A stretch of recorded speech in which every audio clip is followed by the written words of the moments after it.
Your reaction to what Iran has done? Well, it's obvious that it was a major humiliation for the Israeli regime. They crossed the red line and they got punished for it. Of course, the Israelis can say 110% of the drones and missiles were downed.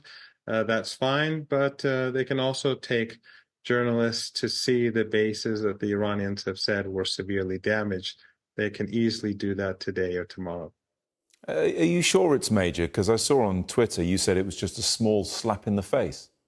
Oh, it was a small slap in the face for Iran. The two bases were severely damaged, but Iran has a huge stockpile of drones and missiles, and Iran hasn't used its most advanced weapons. So if the And Israeli what would they be, Professor? Nuclear weapons? No, they're more advanced drones and missiles. Iran is not like the United States, which has and uses and has already used nuclear weapons. Iran's peaceful program, as we've seen over the years, has been peaceful, and there's never been any evidence to show otherwise.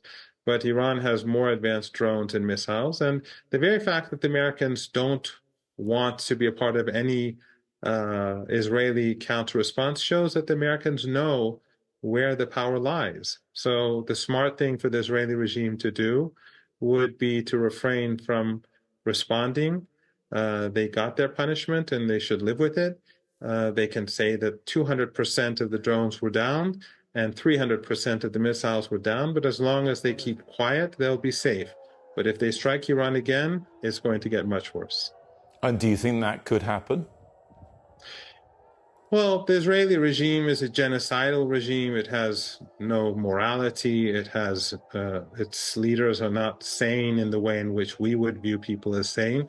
No sane person carries out genocide.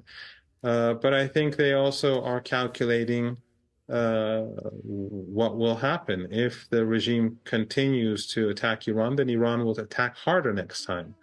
And then if they do it again, Iran will continue to strike back. And that is not something that's sustainable for such a small and vulnerable regime, which is already lost on the battlefield in Gaza and on the border with Lebanon. Do you think either government has the best interests of its people at heart?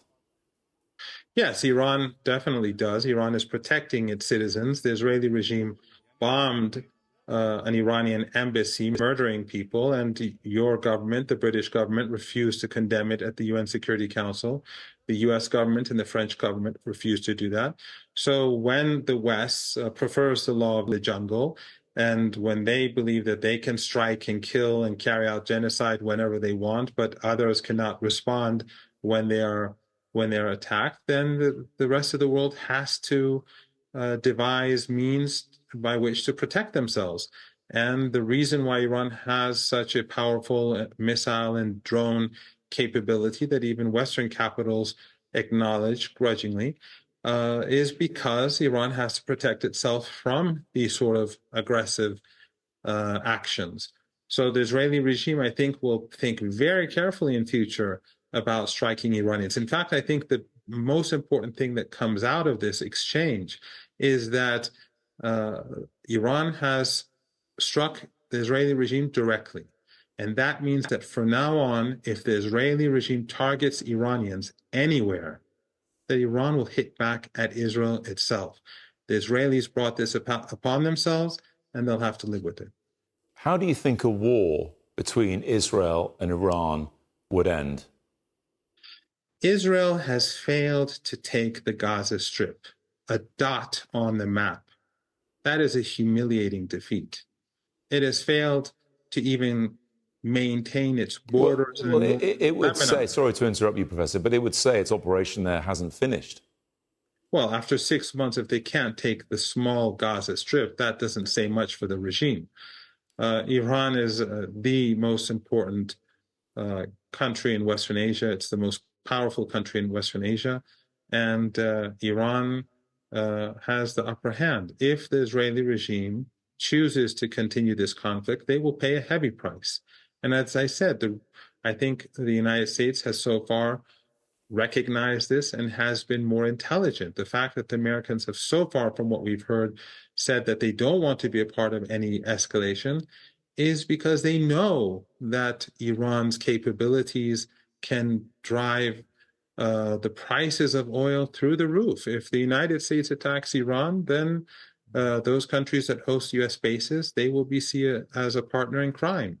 And oil and gas installations in this region will be destroyed. That would lead to a global economic catastrophe. The Americans, I think there are enough sane people in Washington who recognize that, so I don't think we'll have war.